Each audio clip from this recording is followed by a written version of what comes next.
하나님께서 우리에게 쉬지 말고 기도하라고 말씀하셨습니다. 쉬지 말고 기도한다라는 것 어려운 일입니다. 어떻게 쉬지 않고 기도할 수 있을까요? 이 말씀은 모든 걸 전무한 채 기도만 하라라는 말씀이 아닙니다. 그렇게 살 수도 없겠죠. 늘 성령 안에서 하나님과 호흡하며 기도하는 삶을 살라라고 말씀을 하시는 겁니다. 어디를 가든지 어떤 결정을 하든지 기도하면서 하나님께 물을 수 있어야 됨을 말씀하고 있는 거예요. 여러분, 당연히 우리는 그리고 동시에 기도하는 정기적인 기도 시간을 가져야 합니다. 그런데 기도할 때 여러분은 어떤 마음으로 기도하십니까? 어떤 경우는 기도할 때 온전히 기도에 집중하지 못하고 엉뚱한 생각을 할 때도 있습니다. 조는 경우도 있습니다. 예수님의 제자들만 보더라도 깨어 기도하라고 하셨지만 그들은 깨어 기도하지 못하고 전부 다 잠에 들고 말았습니다. 저도 밤에 예배당에 내려서 기도를 하다 보면 언제는 이렇게 졸립기도 하고 졸다가 가는 경우도 솔직히 있습니다. 육신이 피곤하다 보니까 기도에 집중하지 못하고 특히나 병원 갔다 온 날은 더 그렇습니다. 졸다 보면 기도도 하지 못하고 아무것도 아닌 시간을 보내고 올라가는 경우가 종종 있습니다. 어떤 때는 마음이 괴롭고 답답해서 기도가 되지 않을 때도 있습니다. 그런데 성경은 그런 모든 경우에 상관없이 쉬지 말고 기도하라고 말씀하고 있습니다. 여러분, 우리는 성경이 특별히 강조하는 말씀에 대해서 오늘 생각해 보기를 원합니다. 그것이 무엇일까요? 쉬지 말고 기도하기 위해서 중요한 게 뭘까요? 그건 바로 깨어 있는 것입니다. 깨어 있는 것. 이것이 정말 중요합니다. 깨어 있어야 쉬지 않고 기도할 수 있고, 깨어 있어야 오늘 본문에 나와 있는 것처럼 우는 사자처럼 삼킬 자를 찾는 마귀에게 먹히지 않을 수 있고, 깨어 있어야 한밤중에 오실 신랑 되신 예수님을 맞이할 수 있기 때문에 그렇습니다. 깨어 있지 않으면 이 모든 일들은 불가능합니다. 깨어 있어야 기도도 할 수 있는 것입니다. 깨어 있어야 영적 전쟁에서 승리도 할 수 있는 겁니다. 여러분 정말 깨어 있으십니까? 어떻습니까? 이 모든 일들을 위해서 정말 깨어 있으십니까? 깨어 있지 않다면 우리는 다음 단계로 진입할 수가 없습니다. 깨어 있는 것은 영적인 더 깊은 단계로, 영적 승리를 얻기 위한 단계로 나아가는 아주 중요한 전제 조건입니다. 여러분, 교통사고 원인의 1위가 뭔지 아십니까? 졸음운전이라고 합니다. 졸음운전이라고 그래요. 너무 졸려서, 우리도 종종 그럴 때가 있죠. 장거리 운전할 때 너무 졸린데 휴게소는 안 나오고 가야 될 길은 멀고 할 때 어떻습니까? 정말 죽겠죠. 아주 그냥 이 눈꺼풀이 그렇게 무거울 수가 없습니다. 여러분, 졸음운전이 굉장히 무섭습니다. 깨어있지 못하면 아무리 운전을 잘해도 사고가 날 수밖에 없는 거예요. 예수님께서는 한밤중에 오는 신랑의 비유를 통해서 무엇을 말씀하십니까? 마태복음 25장에 보니까 이런 말씀이 있습니다. 5절에 신랑이 더디 오므로 다 졸며 잘세. 신랑이 더디 오매 다 졸았고 다 잤다라는 겁니다. 여러분, 이것이 현재 교회들의 성도들의 영적인 현실입니다. 예수님 말씀하셨습니다. 다 졸았고 다 자고 있었다. 여러분, 요즘 교회에서 재림에 대해서 이야기하는 교회들이 거의 없습니다. 예수님께서 다시 오신다는 것에 대해서 다들 무감각하고 이미 잊어버린 지 오래입니다. 모두가 지금의 풍요의 자리에 안주한 채 이 땅에서 졸고 있고 잠들어 있습니다. 그게 현실이에요. 주님 말씀하셨습니다. 여러분, 예수님께서 이 말씀을 하신 이유가 뭘까요? 이 신랑의 비유, 이 말씀을 통해서 말씀하신 이유가 뭡니까? 졸지 않아야 되고 깨어 있어야 함을 말씀하기 위해서 이 말씀을 하신 거예요. 여러분, 잠들지 않고 다시 깨어 있어야 하고 일어서 있어야 할 때만이, 일었을 때만이 나 스스로를 지키는 가장 기본적인, 가장 중요한 전제 조건이 채워지는 겁니다. 기본적으로 깨어있지 않으면 기도할 수 없습니다. 졸면서 무슨 기도가 되겠습니까?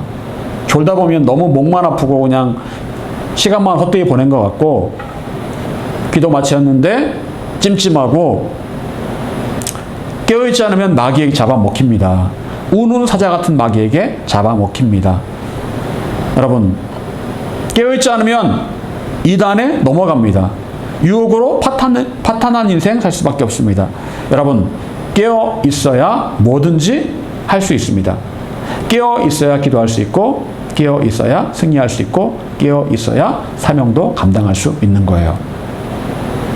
자, 그렇다면 우리는 어떻게 깨어 있을 수가 있을까요? 우선 우리는 무엇이 깨어 있는지, 어떤 부분이 깨어 있는지 있어야 되는지에 대해서 생각해 보아야 합니다. 여러분, 깨어 있어야 되는 부분은 어딜까요? 뭐가 깨어 있으란 얘기예요?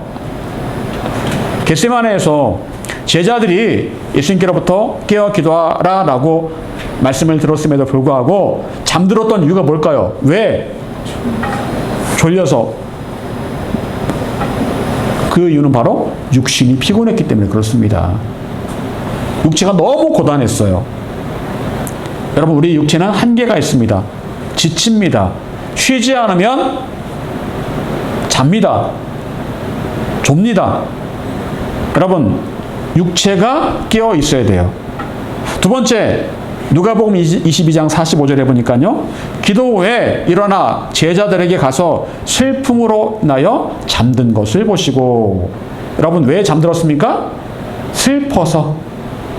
뭐가 슬프다는 얘기예요? 마음이 슬퍼서. 마음의 슬픔, 고통 때문에 잠들 수 있고 깨어있지 못할 수 있다는 거예요. 여러분, 또한 나의 영이 잠들어 있는 경우도 있습니다. 로마서 13장 11절, 또한 너희가 이 시기를 알거니와 자다가 깰 때가 되었으니 이는 이제 우리의 구원이 처음 믿을 때보다 가까웠습니다. 자다가 깰 때가 되었다. 여러분, 자다가 깰 때가 되었다. 뭐가 깨란 얘기예요? 영이, 우리 영이 깰 때가 됐다는 얘기입니다. 구원의 때가 가까웠다. 구원받는 건 영이거든요. 우리의 영이 잠들어 있다가 이제는 깨어날 때가 됐다라고 말씀을 하고 있는 거예요. 여러분, 그런데 한때 믿음 생활 잘했던 사람들이, 영이 깨어있던 사람들이 그 영이 잠들어 버린 경우가 얼마나 많습니까? 얼마나 많아요. 여러분, 우리는 잠든 육체, 잠든 마음, 잠든 영을 깨울 수 있어야 합니다. 영, 혼, 육. 첫 번째, 잠든 육체를 깨우기 위해서는 연단이 필요합니다. 연단. 여러분, 믿음 생활을 하는 사람들 가운데는 착각하는 게 종종 있는데, 그건 바로 영을 중시하면서 육은 천대시한다라는 거예요.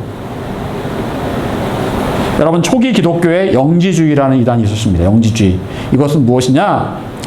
영은 좋은 것이고 육은 악한 것이다라는 관점이에요. 영은 무조건 좋다. 육은 무조건 악하다. 여러분, 과연 육이 악한 것이라면 하나님께서 굳이 공들여서 육을 만드실 필요가 있습니까? 천사처럼 만들어 버리시면 되잖아, 우리를요. 그렇잖아요. 천사는 육이 없고 영만 있잖아요.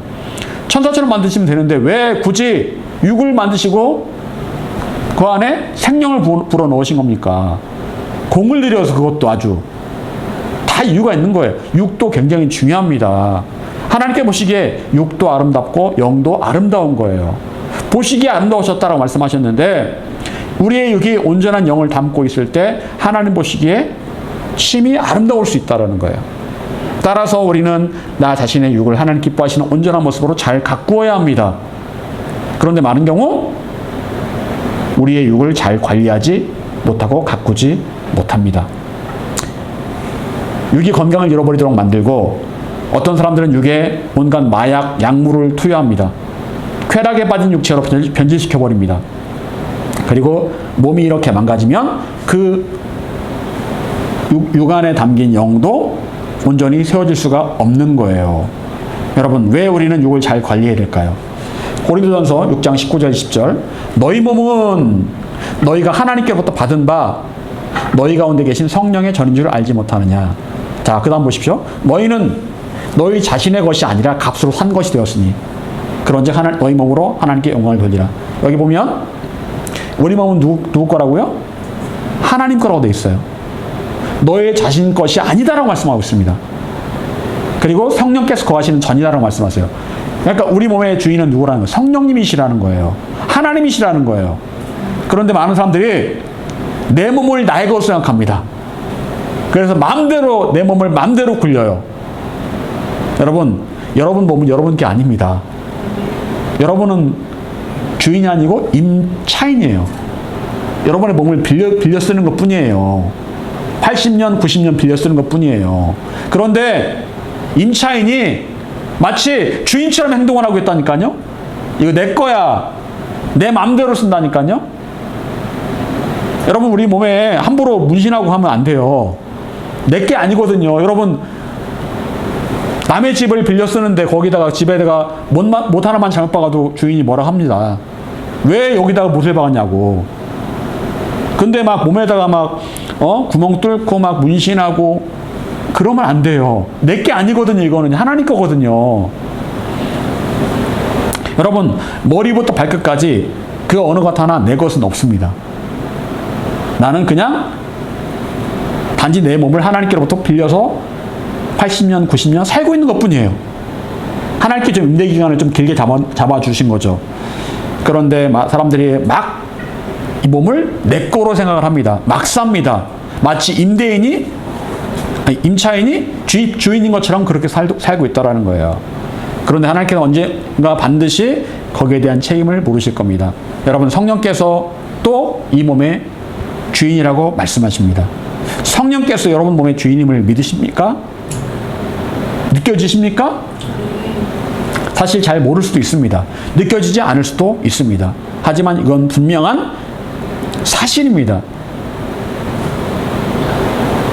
자, 그렇다면 우리는 내 몸에 대한 임차인으로 패러다임을 바꿀 필요가 있습니다.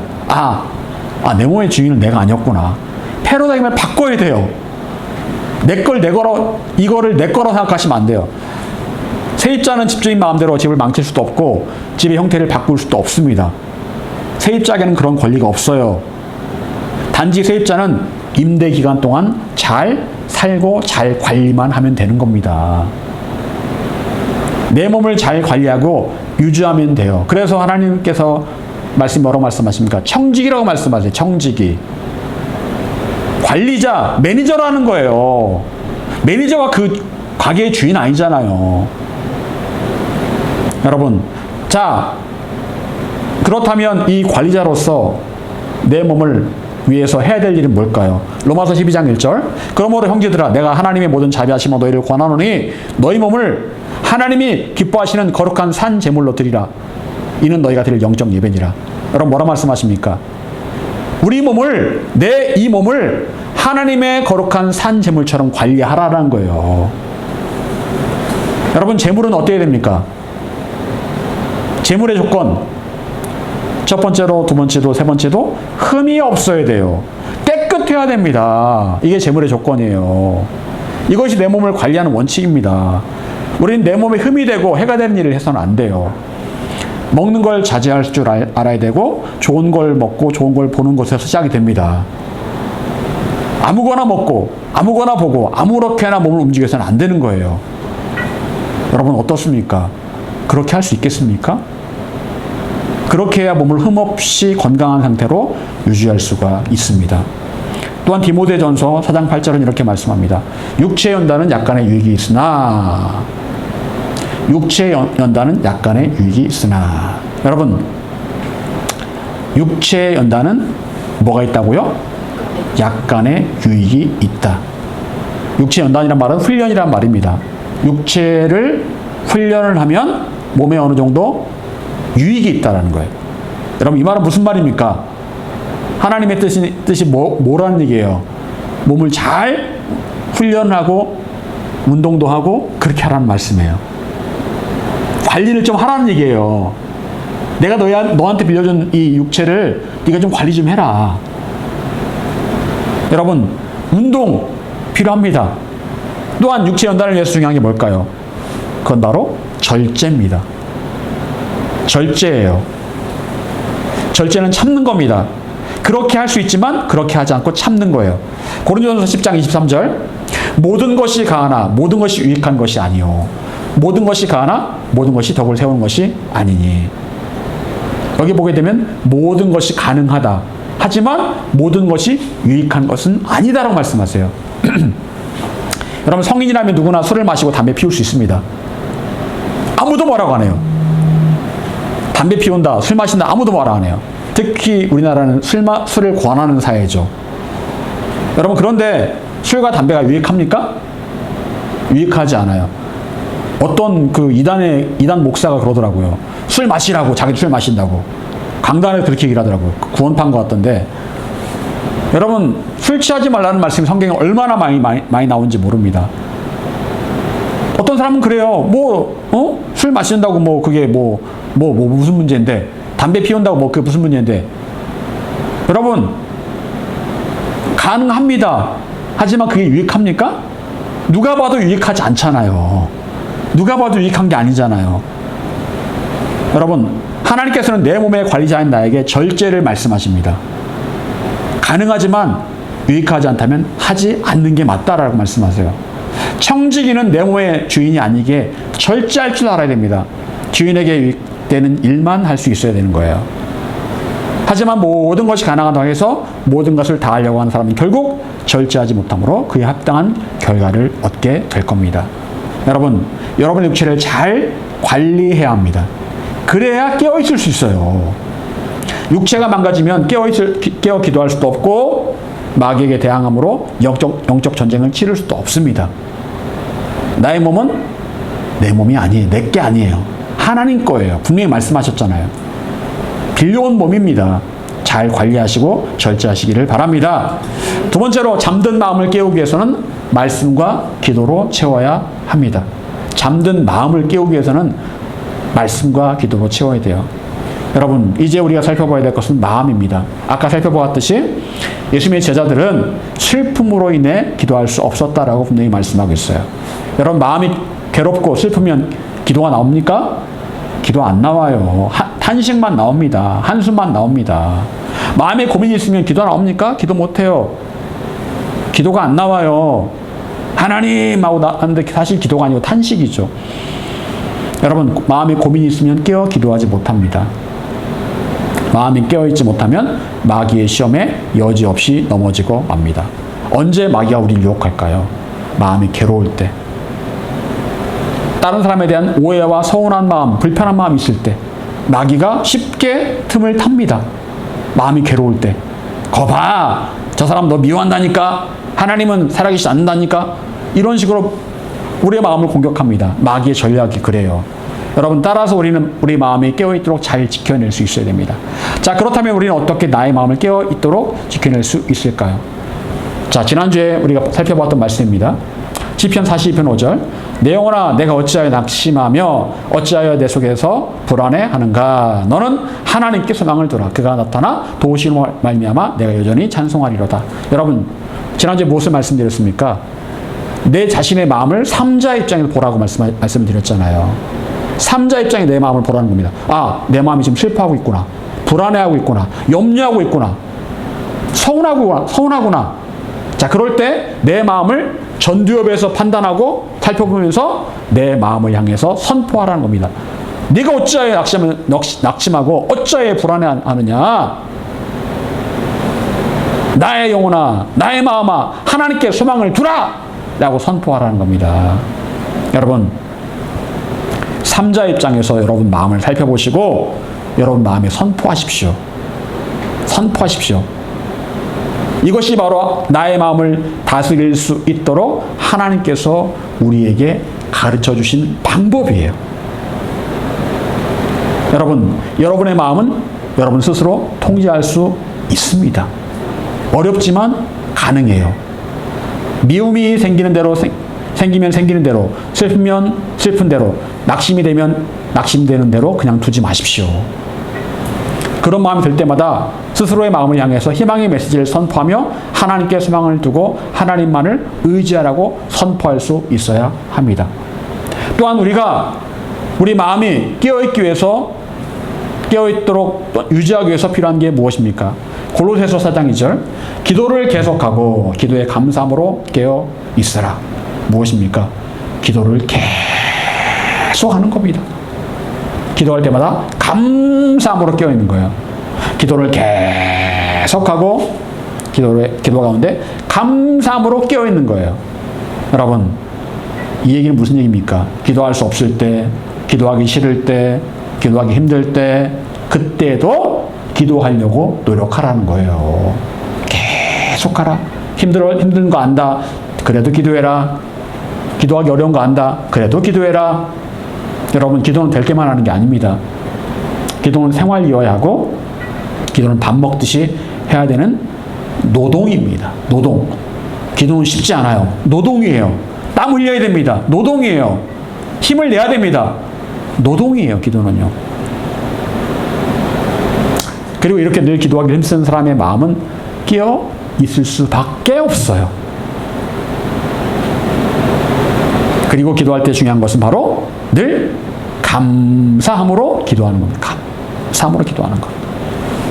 다니엘이 죽음의 위기 가운데서 하루에 3번 자신의 집 2층에 올라가서 어떻게 기도했다고요?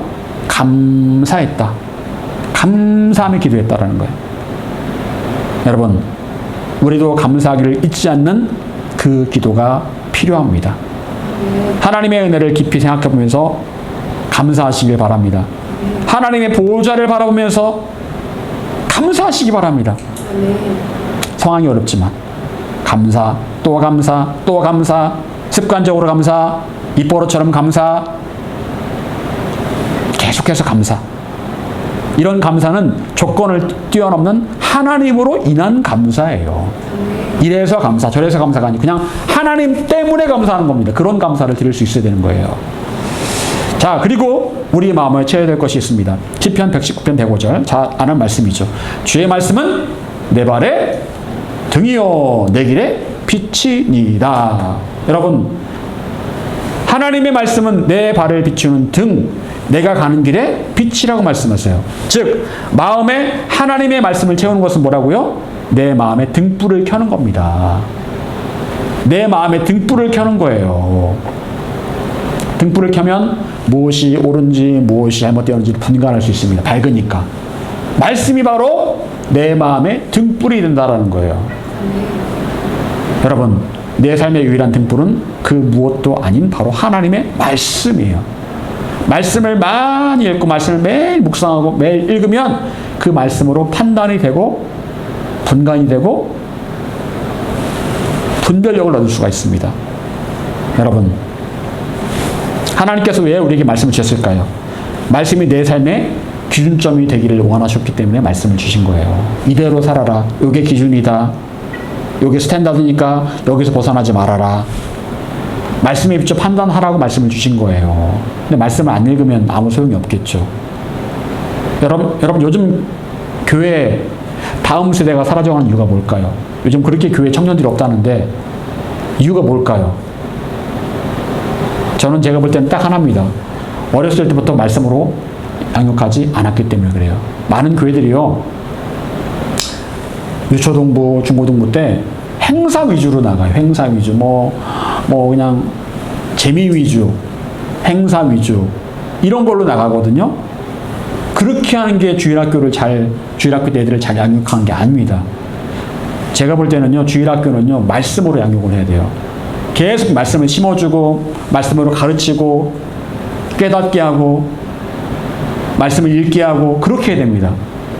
오랜 세월 동안 제가 주일학교나 청소년부를 제가 담당해 본 결과 가장 중요한 것은 말씀이더라고요. 말씀으로 양육을 하고 개인적으로 말씀을 읽게 하고 묵상하게 하는 훈련을 하게 되면 절대로 하나님을 떠날 수가 없습니다. 말씀이 빛이기 때문에, 빛을 잃어버리면 못 사는 걸 그들이 알기 때문에. 여러분, 주일학교의 교육 방향은 행사 위주가 되어서는 안 돼요. 말씀을 스스로 읽고 묵상하는 훈련을 하는 방향으로 그렇게 가야 됩니다. 그렇게 하는 것이 아이들의 밝은 미래를 향한 최고의 양육법이에요. 여러분, 마음을 깨우고 계속 유지하는 것은 정말 중요합니다. 우리의 마음은 계속해서 세상에서 공격을 받고 있기 때문에 그래요. 여러분, 여러분의 마음을 살펴보고 기도와 말씀으로 채우실 수 있기를 바랍니다.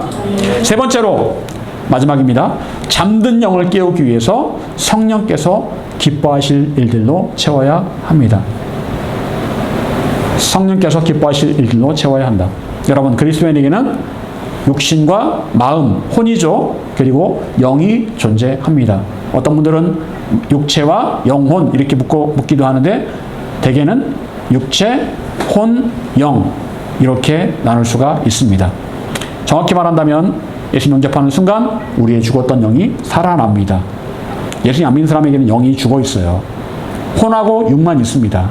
생각과 마음과 감정과 육신만 있는 거예요. 하지만 예수님을 영접한 사람에게는 육이 있고 마음이 있고 영이 살아납니다. 세 번째로. 그리고 이 영이 성령님과 연결되어 있는 거예요.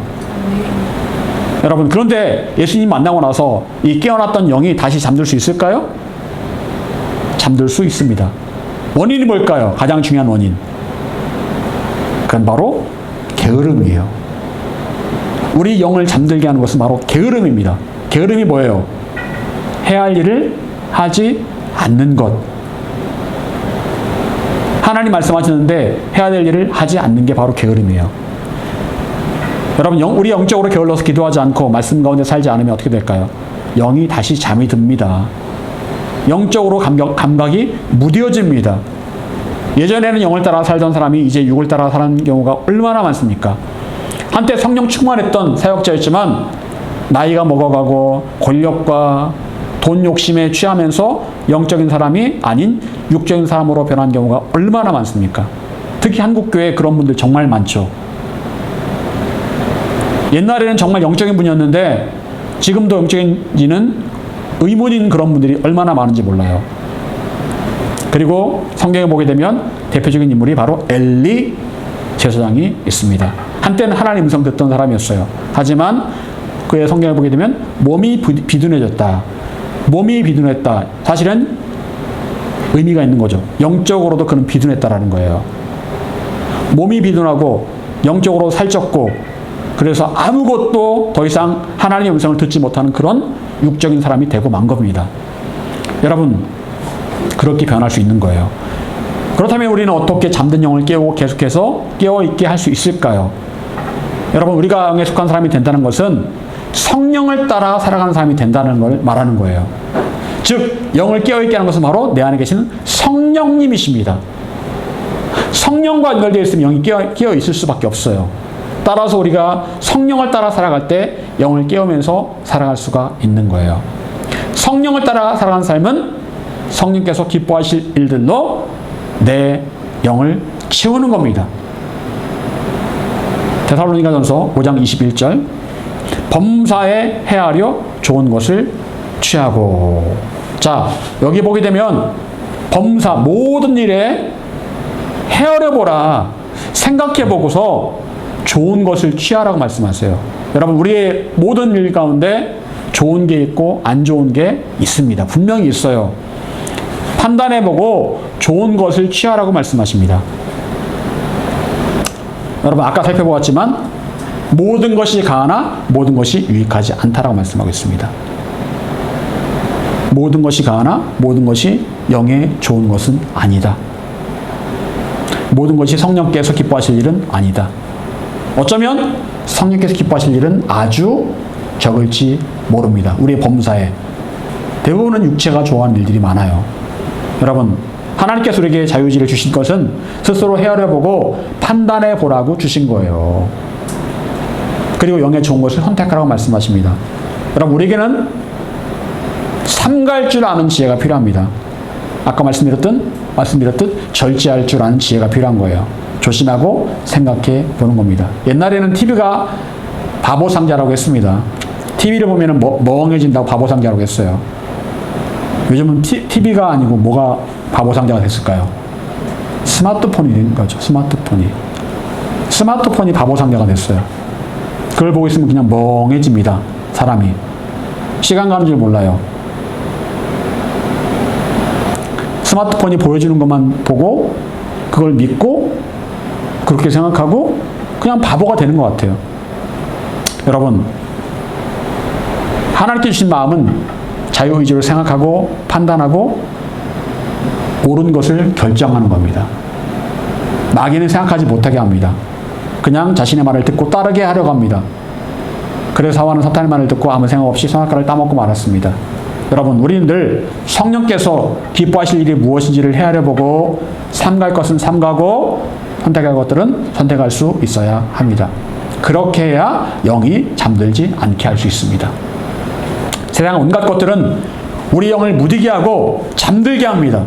그래서 무엇이 옳고 그른지를 알 수 없게 하려고 합니다.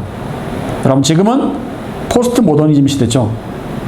이 말 나온 지가 한참 지났는데 모든 기존의 그런 관념들이 다 무너지고 깨어진 거예요. 옛날에는 그렇게 해야 되는데 라고 했던 것들이 다 깨어지고 뭔가 이렇게 재조립되는 느낌? 그런 느낌이잖아요. 여러분, 그만큼 세대가 악합니다. 깨어있지 않으면 안 됩니다. 깨어 있어야 다음 단계로 나아갈 수가 있어요. 깨어 있어야 기도할 수 있고, 깨어 있어야 영적 전쟁을 치를 수가 있고, 깨어 있어야 예수님께서 한밤중에 오실 때 그분을 맞이할 수가 있는 거예요. 그래서 우리 먼저 깨어 있기 위해서 힘을 써야 합니다. 먼저 깨어 있는 사람만이 다음 단계로 나아갈 수 있고, 깨어 있어야 기도하고 하나님 나라의 권세 잡은 자의 삶을 살아갈 수가 있는 것입니다. 사랑하는 여러분, 우리 모두가 먼저 깨어 있기에 힘쓸 수 있기를 간절히 축원합니다. 기도하겠습니다.